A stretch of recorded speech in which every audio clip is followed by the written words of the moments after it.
Welcome back to J-Rock Soccer and Basketball Sessions. I appreciate you guys so much. Today we're going to talk about the Washington Wizards and Russell Westbrook and all things moving forward. You guys know I do videos with my son here for soccer, but I also do a ton of content on Russell Westbrook and the Washington Wizards, and that's what this video today is all about. We're going to talk about Scott Brooks being out as the Wizards head coach. We're going to talk about what coaches I think can really do a great job as the Washington Wizards head coach. And then we're going to talk about some free agents I think is the personnel that whoever we hire is needed. So let's get it. I won't keep you guys forever on the intro. Make sure you go subscribe to the West Wolf Podcast, my audio podcast, and I'll be doing a lot more of these video podcasts right here on YouTube. So if you're subscribed there but not here, hit that subscribe button. As far as my audio version, I'm on Apple Podcasts, Google Podcasts, Spotify, Stitcher, and much more. But let's get started. Let's get it. Scott Brooks is now out as the Washington Wizards head coach. It was reported by Adrian Wojnarowski that they could not come to an agreement on an extension or any type of agreement, so therefore they mutually parted. Tommy Shepard let it be known in his interview the next day that it was his decision whether to move on from from Scott Brooks or not, and he decided it was time for a change. I respect that. Tommy Shepard has said a lot of the right things as far as trying to win now. That we do not have the personnel in DC alongside Russell Westbrook and Bradley Beal, and both of those things are music to my ears. Guys, thank you, Scott Brooks, for coaching us through a pandemic, giving us all a reason to tune in 6 p.m., 7 p.m., sometimes 9:30 at night, giving us something to look forward to when the world was being plagued by a pandemic. I really appreciate that. Thank you for all the things you did for the people in D.C. I am not a D.C. native, but I know that he was very big in the community there, and people loved him. Great guy. I wanted to make sure that I put that out there. As far as the X's and O's, I do think this is the right thing for the Washington Wizards.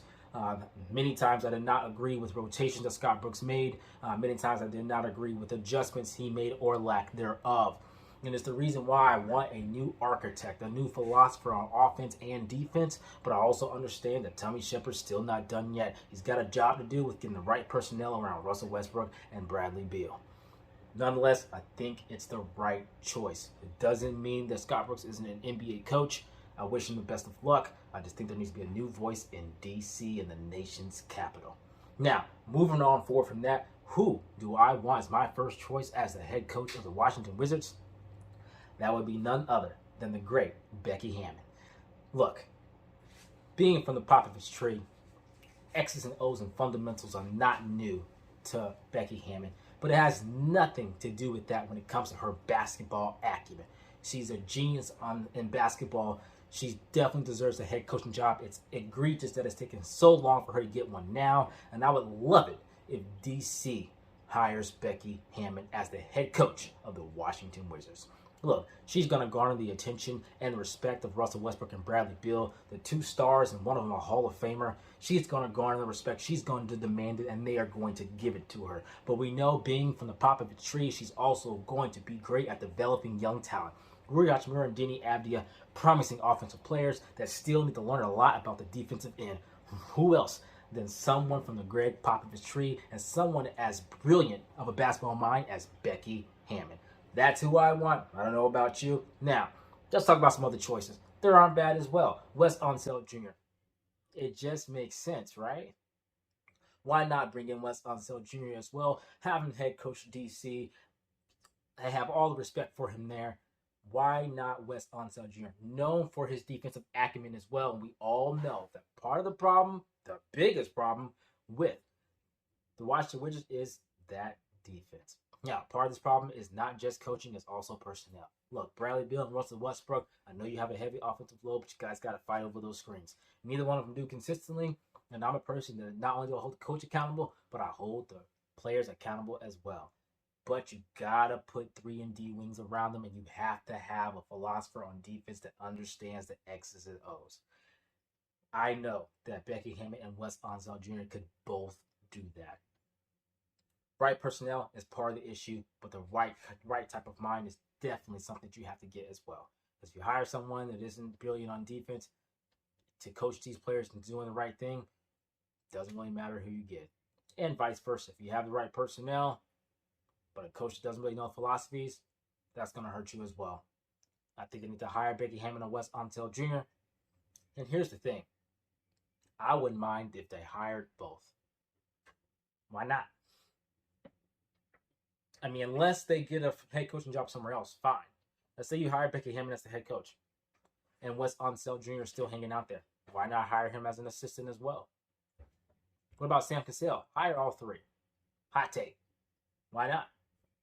Sam Cassell is another valuable option as a head coach for his first year. Look, the first year head coach thing, I'm not so worried about that as some people are. I mean, look at Nick Nurse. Things happen, you know what I'm saying? So Sam Cassell, another brilliant defensive mind. I would love for him to be in DC.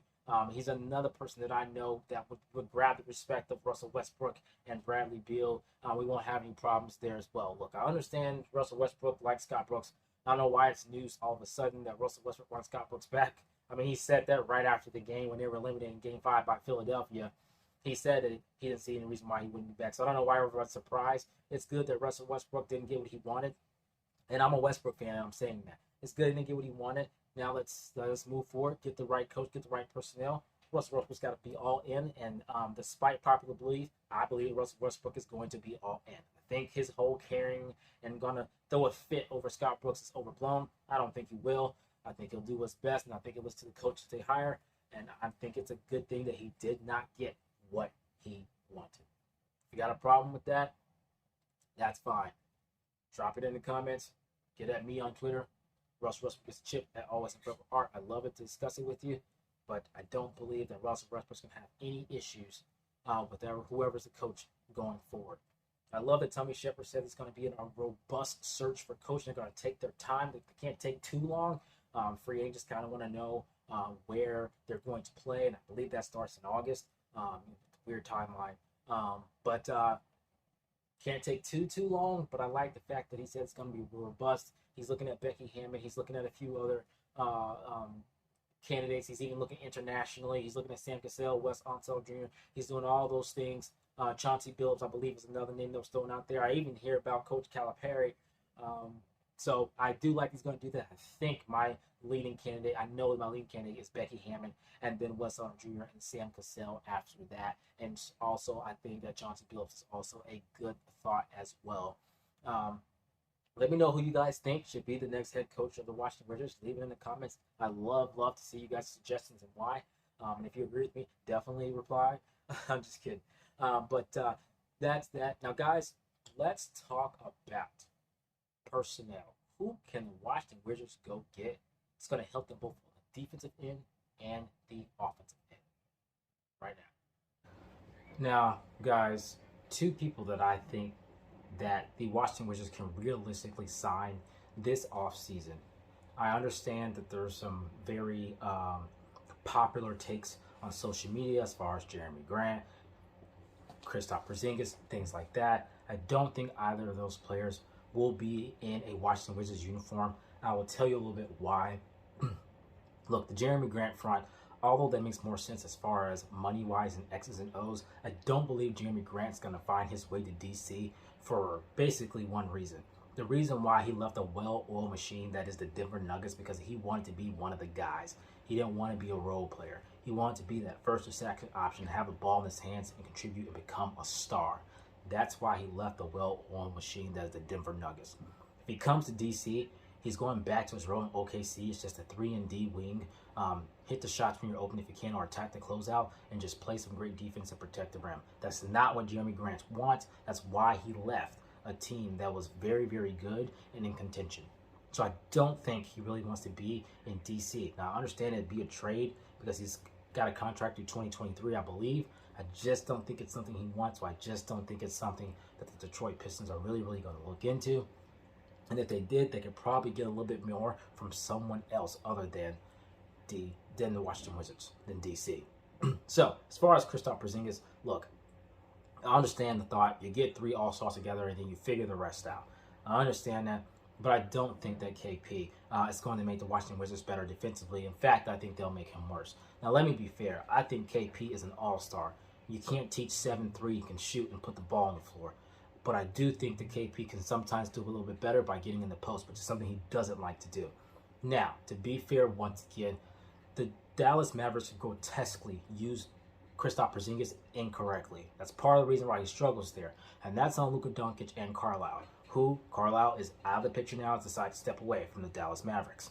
But that's part of what the problem is that he's not put in a position to be successful at all. He's being misused in Dallas. And I do think that Russell Westbrook will put KP in positions to be successful. I do think he'd be more successful next to Westbrook, but that doesn't mean that it's going to make the Washington Wizards better on the defensive end, which I think is something they need to concentrate on.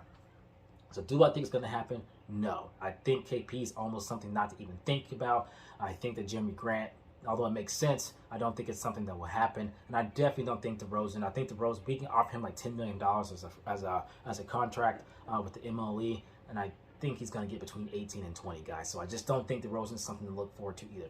But I'm going to give you two names that I think can definitely make it happen here in DC. My first one is Reggie Bullock. The reason why he's 6'6" and long, 205 pounds, and he's an outstanding defender. He is the epitome of 3-and-D. I don't know if you guys know, but Reggie Bullock shot 41% from 3 in his last season, this 2019 or 2020-2021 season, on 6 attempts. That's insane. That's the kind of 3-and-D wing the Washington Wizards need. Not to mention, he was 39% from 3 from his career. So even if he isn't quite shooting 41%, he's a great shooter in itself. 41, 40, 39% is something the Washington Wizards need, especially if he provides more than just a jump shot. The problem with Davis Bertans right now is that he only provides one thing, and if he isn't hitting, he's hurting you on the defensive end. That won't be the case with Reggie Bullock, and because he's long, especially if Gafford's in there as well, then you can kind of help with Davis Bertans. You can have two shooters on the floor at the same time because they can help recover for Davis Bertans on defense. So that way, if you leave him in there a little bit longer to see if Davis Bertans can catch fire, you're not hurting so much on the defensive end because you got players like Bullock and Gafford behind him. So that's one reason why I think we should go with Reggie Bullock. By the way, he shoots 90% from the free throw line this last season, so I'm not worried about the free throw percentages either. He will knock them down. My second name is Frank Ntilikina from New York. He shot 47.9 from 3 this season on only 1.5 attempts. So it's a small sample size, but it's nice to see that he was hitting it last season at 40+%. Now, so 1.5 attempts. Now, for his career, he shoots 33% from 3, so that isn't great, but we'll find out if that's an outlier or if he's just getting better at shooting that jumper. Because even at 33% was only about 2.5 attempts, so 1 attempt less, he went up to over 47%. So I'm looking forward to seeing, is this sustainable? Because Frank Ntilikina at 6'4", 200 is also another long, great, tenacious defender.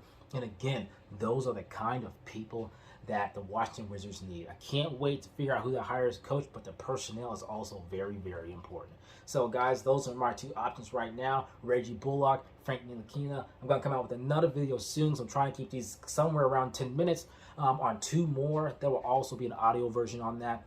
So, guys, seriously, what do you think?